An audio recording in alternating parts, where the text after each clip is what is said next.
Oi, gente, sejam muito bem-vindos. No vídeo de hoje eu vou mostrar para vocês os elementos da minha mesa de atendimento, tá?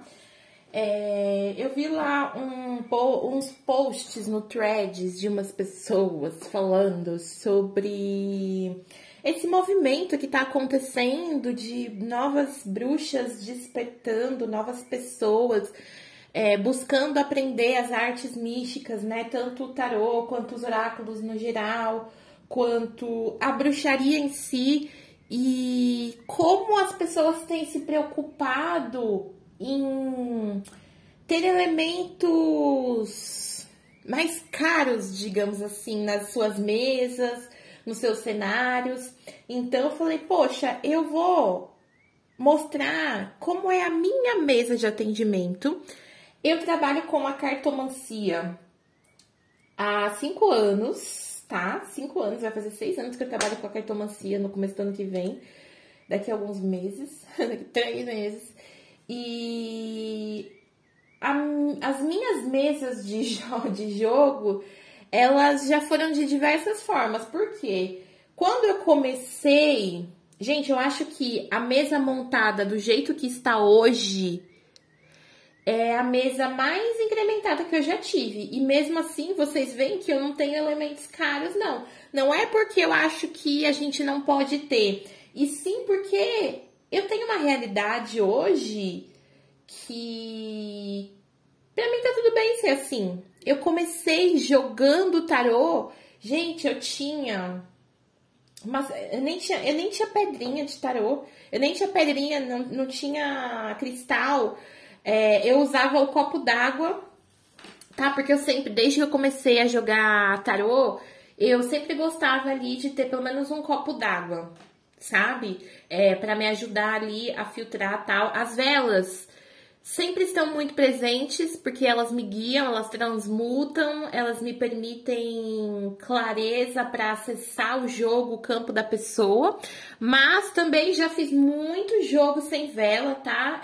Hoje é muito difícil, acho que não acontece de eu abrir um jogo sem velas. Mas isso nunca me limitou. Houve uma época onde a grana tava escassa naquela época lá, né? E eu não tinha dinheiro pra ficar comprando vela toda vez. Então, eu jogava sem vela mesmo. E era um momento onde, gente, eu fazia dinheiro, viu? Porque eu atendi um monte de gente naquela época, assim. Não que hoje eu não atenda, mas o meu fluxo de clientes, como eu cobrava mais baixo naquela época, então eu tinha um fluxo de cliente muito grande. Às vezes passava 20 pessoas na minha mesa num dia, gente. 20, 30 pessoas, assim. Era loucura. Era bem no meu comecinho, sabe? Onde eu tava fazendo perguntas avulsas, né? Eu não tinha muita habilidade ainda com jogos mais extensos. Então, eu fazia pergunta avulsa, né? E como era um valor muito ok, eu comecei com R$10, depois eu fui pra 15, depois fui pra 20, né? Com perguntas avulsas. Eu atendia muita gente, sabe? Então, às vezes eu trabalhava sem vela, sempre com meu copinho d'água, mas assim, não é obrigatório. Então, eu tô fazendo esse vídeo aqui pra mostrar pra vocês hoje a minha mesa de jogo. Depois, é que assim, eu estou com o altar de magia montado, mas não são altares meus, então eu não posso mostrar pra vocês, né? Porque é de cliente meu que eu fiz magia ontem e tal. E aí tô mandando feedback hoje, mas enfim. Talvez eu faça outro vídeo mostrando o local onde eu faço as magias, né? Eu tenho 2 altares, às vezes 3 que eu faço magia, mas vocês vão ver também que são elementos simples. Se você quer comprar... Se você tem condições de investir numa taça cara, num prato todo elaborado, ok. Do contrário, ó, vou até mostrar pra vocês que tá bem próximo aqui. Esses são 2 exemplos de pratos que eu uso pra fazer magia. Normalmente, esse daqui é um prato de Afrodite, né? Que eu faço as magias ali que são mais elaboradas e tudo mais.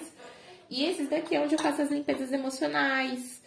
Faço limpeza de proteção também, enfim, eu faço um monte de limpeza aqui E o que que era isso daqui? Era um pires que tinha em casa.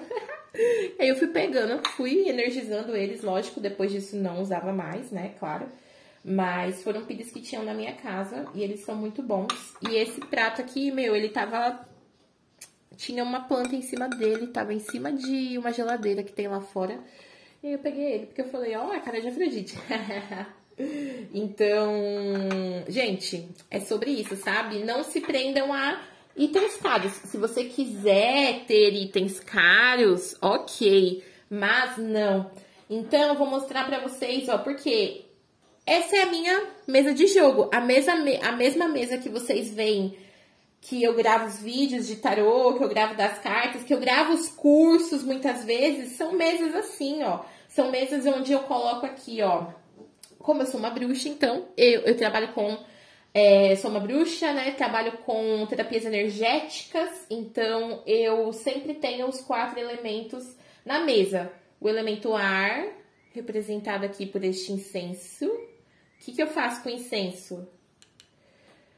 Limpo o baralho, limpo mesa.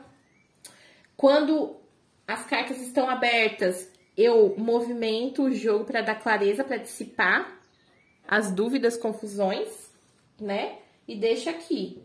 Eu tenho o elemento água, que eu falei para vocês, que é para ajudar nas emoções, tanto a acessar as emoções do meu cliente aqui quando eu tô com o jogo aberto, ou para transmutar, né? Tem muitas pessoas que falam, Bru, depois que eu fiz a leitura com você, é como se eu tivesse até tirado um peso das minhas costas. Pois é, mas esse peso ele não vem pra mim, não. Por muito tempo, quando eu ainda não sabia intencionar, né? Eu colocava a minha água ali no comecinho, quando eu jogava, mas eu não intencionava para que essa água... ela transmute todas as emoções e todos os pesos que ficarem aqui, né, presentes durante a abertura dos jogos. Isso não vem pra mim. Por tempo veio, porque eu não fazia essa intenção. Eu só colocava ali, mas eu não intencionava. Então, quando vocês saem de uma consulta mais leve emocionalmente, ó, agradeça a aguinha que ajudou a absorver ali, a clarear, né, as emoções de vocês. Não podemos esquecer da vela, né? Então, a vela, ela me ajuda. Às vezes eu tô falando alguma coisa aqui e tal, tô mostrando e a vela, ela fica agitada, então é um indício. Às vezes a vela, ela fica muito alta.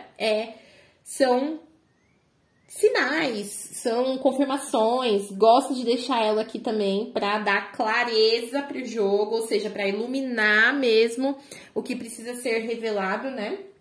E eu tenho aqui também o elemento terra, sempre deixo uma plantinha aqui. Ó, essa aqui, né? Deixo essa plantinha aqui para que absorva tudo isso aqui.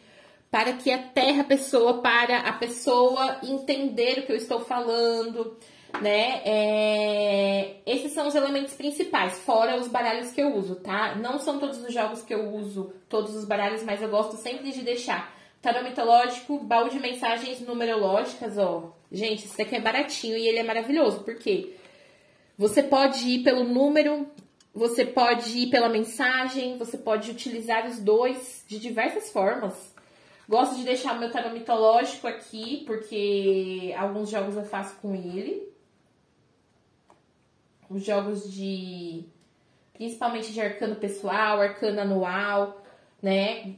Gosto das mandalas, né? Onde a gente vê ali o arquétipo a ser trabalhado. Gosto de trabalhar com o tarô mitológico, porque quando a gente fala sobre as divindades da mitologia grega, a gente tá falando sobre luz e sombra, muitas vezes em seus extremos. Então, quando uma pessoa se identifica com, de repente, uma sombra ou até mesmo uma luz de um deus, ela mesma já se eleva a sua própria autoestima. Então, gosto muito de trabalhar com esse tarô por causa disso.